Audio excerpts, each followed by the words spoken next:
Hey everybody, it's Durger time. Welcome back to another episode of Total Extreme Wrestling 2016, Billy Corgan's NWA. And we're back here for another episode of Starrcade. It's probably, I think, our last couple at this point. This might be our third to last Starrcade that we're going to have. And definitely the last Starrcade before our new pay-per-view, Something from Nothing. Or Nothing from Something, sorry. And that will culminate with a bunch of little storyline stuff. It should be pretty fun. And then hopefully we're going to move on to just having 2 events a month and bringing this money back. We're getting low. I'm not going to lie. But I'm going to take people's advice today. We're going to do it. Let's invest.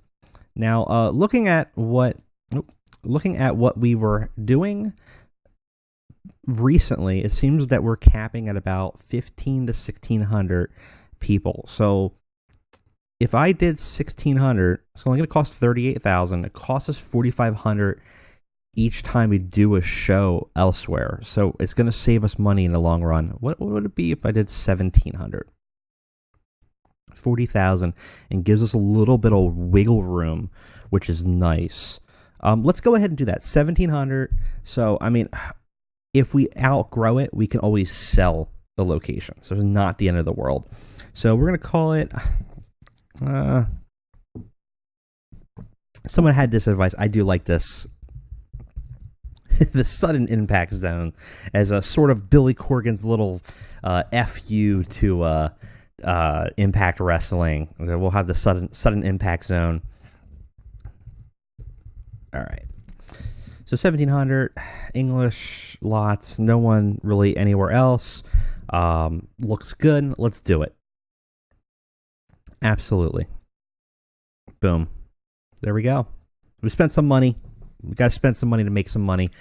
And we'll be okay. So, Ronda Rousey needs to be... What do you think? What would you... Okay. So I was a little concerned because I did say that she would be a main eventer. But I think because we only have a women's division, that it's fine. Ugh. I don't think that works, but okay. Wonder if that means if she's gonna be fighting men, or I don't know how that's gonna work. We'll have to figure it out. I probably screwed that up, but oh well, whatever. Let's go ahead and let's kick forward and get to our next show. All right, let's go ahead and see what's going on here in the news first before we jump into the show. Nothing really. Icarus is back at 100% after his toe injury, which is good. Hurt his toe a little bit. Ooh, Okada hurt badly. Ouch. That's no good. Is he still a champion? No, he's not. Who is... I'm curious now. Who is the New Japan champion in the safe already? I need to see.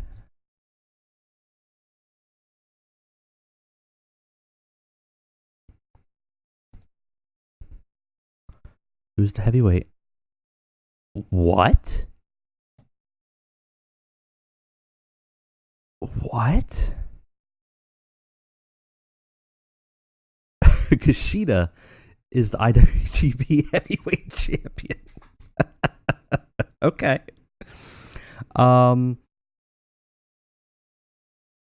Okay. Okay. Tanahashi's Intercontinental. Took it from Naito. Marty Scurll's junior heavyweight. That makes sense. Vacated because Bretta's injury, probably.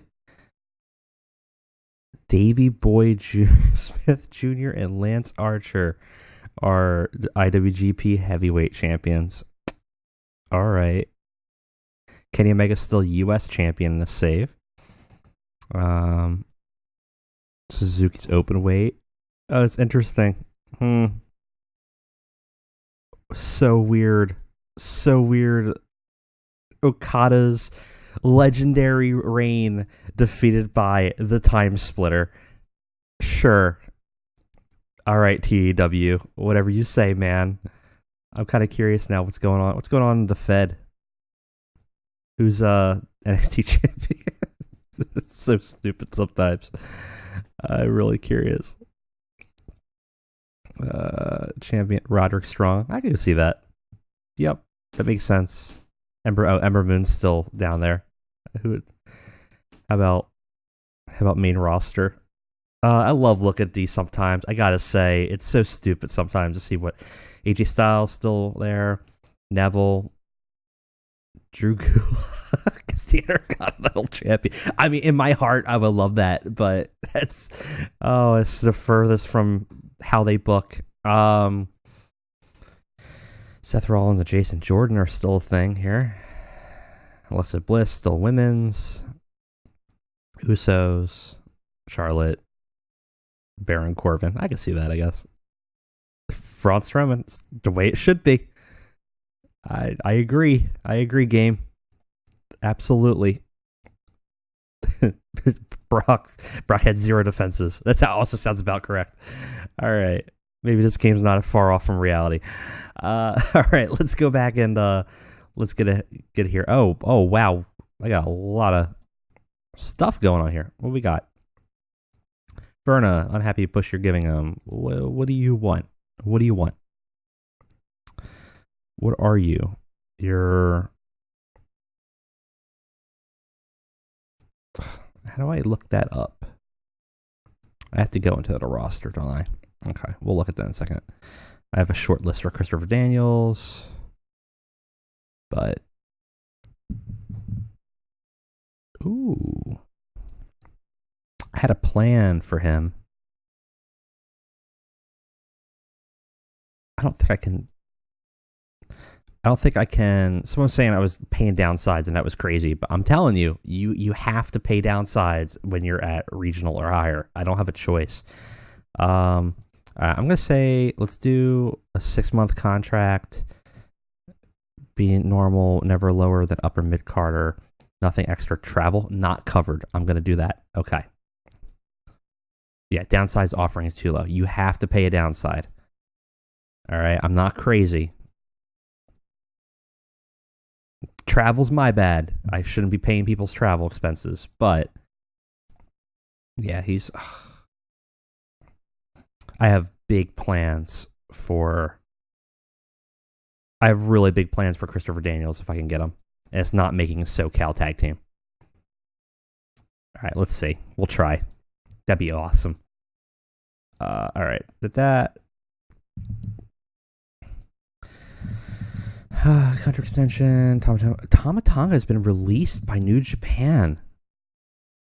Hangman Page was released by New Japan. What happened? What is going on in the East right now?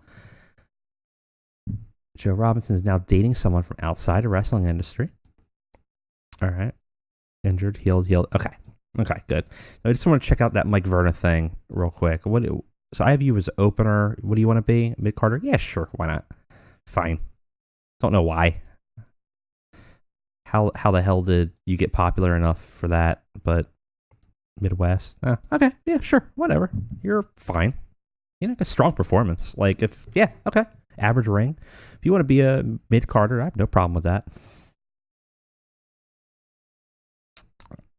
Morale issues. What are you upset with right now?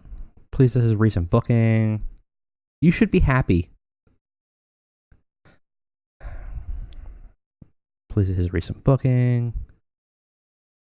Why everyone's still so mad? So mad. Who has big morale issues right now? Irritated being left off NWA with PJL. You'll live. All right. Okay. We should be good here. Let's go ahead and move ahead. All right. Auto booked. No, I want to book my own venue.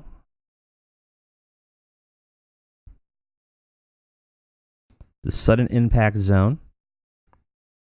It still costs me money to run my own show. It's a hotbed, though. That's good.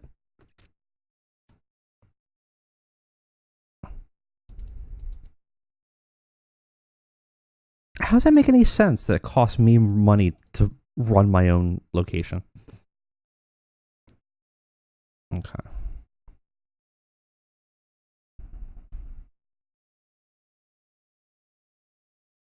Okay, there we go.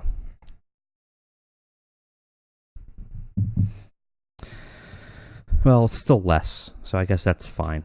All right, let's go ahead and book this show. We'll be right back. All right, and we are back for another go on Starrcade. Let's go ahead and run the show. So we started off with a 5-way eliminations match for number one contendership of the women's championship. Opens up the show, so it's Viper, Tessa Blanchard, Tenille, Brandy Rhodes, and Julia Ho. It does fine. Actually, it's better than most of our openers. D-. Subpar wrestling, little heat. Tenille defeats all of them in elimination match. In order elimination was Tessa first, Viper, then Julia Ho, and finally Brandy Reynolds. She's obviously heads and heels above everyone else, and yeah, it shows. 45. Julia Ho's 29. I thought her performance was a little bit higher than that, but not bad. I mean, not bad for everything. And you know, not everyone average gimmicks as they revealed. We kind of showed off a lot of new talent in this, which is good. Seems like it did okay. Got to show off in a strong start. Brandy's improving on her performance skills, and that's good. And it hints at a Tenille heel turn. I don't think I have her set for heel turn, do I?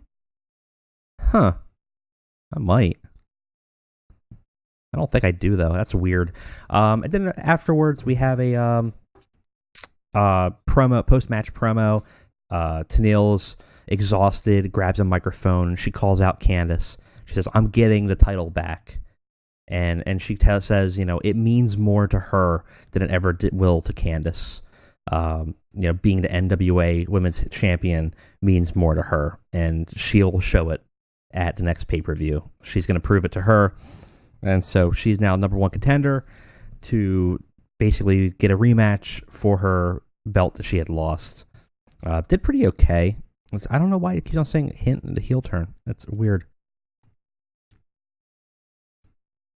I don't think I have it. Oh, I guess I do have it on there. I'm going to have to change that and remove that. I kind of don't hate her as a face, even though, well, she's good at both. That's fine. But so I guess she has a little bit of edge here. We might remove that and just drop the heel turn anyways. It seems like the crowd does not care for it. We then have one of our semifinal matches that does pretty poorly. Wow. Bout had decent reaction from the crowd, but subpar wrestling. Chuck Taylor defeated Bull James in 7 minutes with Soul Food. So Chuck had a 40, Bull had a 32. I'm not sure why this did so poorly. The Bull is improving in his performance gimmick. I'm kind of shocked at that. That's on the low end side of that. I would have thought this would have been at least a D. But either way, Chuck moves on to the finals. We then have a angle here with Enzo, though actually looks like it got pulled down because they brought the Jersey Boys out, and boy, I should not have rated them because they really stunk up the promo act. He brings out his goon squad, the Jersey Boys, and he says, you know, he's been talking a lot of stuff. You know, people saying on Twitter that he's more bark than his bite, but he's going to prove to this week, actually, at that pay-per-view, everything that he's saying is absolute legit. Calls himself Certified G, whatnot, blah, blah, blah. And he says that tonight he's going to show what will happen to Cody, and his boys will make sure to show it. So, it got the crowd hotter, but I'm kind of shocked. I did rate them just to kind of be there for overness, so that was probably a mistake because they really dropped that rating bad. But, you know, they're going to get a bit of a rub from being with Enzo, so that's okay. Then we have a match where Brian Pillman Jr. Debuts and gets absolutely crushed by Enzo Amore. 2 minutes by a tornado DDT. All done. Got the crowd hotter. He got a great gimmick, though, for Loose Cannon. Unfortunately, he got crushed by Enzo. But that's what your lower card's there for, right? D44, Enzo makes quick work of him. And then moves on to, as Brian Pillman's down on the ground, he calls out the Jersey Boys from off the ringside. They come in and they start beating Brian Pillman senseless while Enzo watches.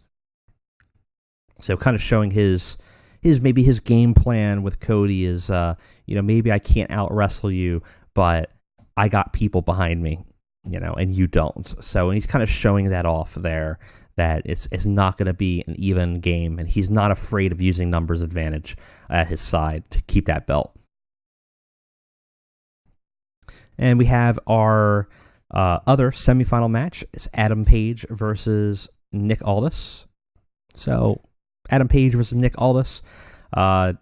Nick Aldis defeats Adam Page in 12 minutes by pinfall.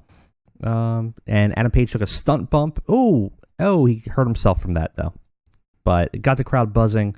Definitely stole the show. Both of them worked really well together, it looks like. Nick Aldis is improving his performance skills, too. And not bad. Yeah, we'll take a look at that and see how he is. And then we end it with Billy Corgan coming out, holding the belt, and announcing to the crowd after Nick's match. And he calls Chuck Taylor out. The two stand in between Billy Corgan stands in between both of them, holding the belt, and says, we were announcing our final at the pay-per-view, nothing from something, that Nick Aldis and Chuck Taylor are the finalists for the championship match of the North American Championship. They stare down at each other and end the show that way. Billy Corgan was very underwhelming. That's not shocking. So, we end the show knowing where that's going to go and kind of move that on. Not bad. 18 regions. No one's upset. Still not great. We're kind of still hanging at that D+ rating area. But I think we're utilizing our lower roster a little bit better now. So I think at least that's going to save us some money. Unread emails. Who's upset with me now? Oh, Viper actually moved to the Southwest to wrestle with us. That's great. 1 week remaining. One final Starcade. Someone mentioned that I should try to syndicate it. I do not know how to do that. But someone can tell me in the comments how to syndicate it in this game. I would love to get some more money from that way. So, okay, I want to check out Adam's injury here.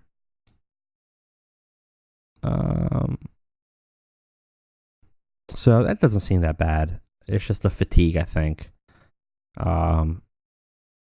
We'll take a look for certain. Hulu's unhappy. Well, guess what? You're not going to have to worry about us for much longer. So not bad. Obviously, we spent a lot of money on buying that facility, but hopefully that's making up for it. We got 41,000 TV revenue, 25 in ticket sales, 18 in sponsors, 3,000. We got to do more in merchandise. All right, not bad. Was that 42,000 that we spent? So I mean, we're almost breaking even.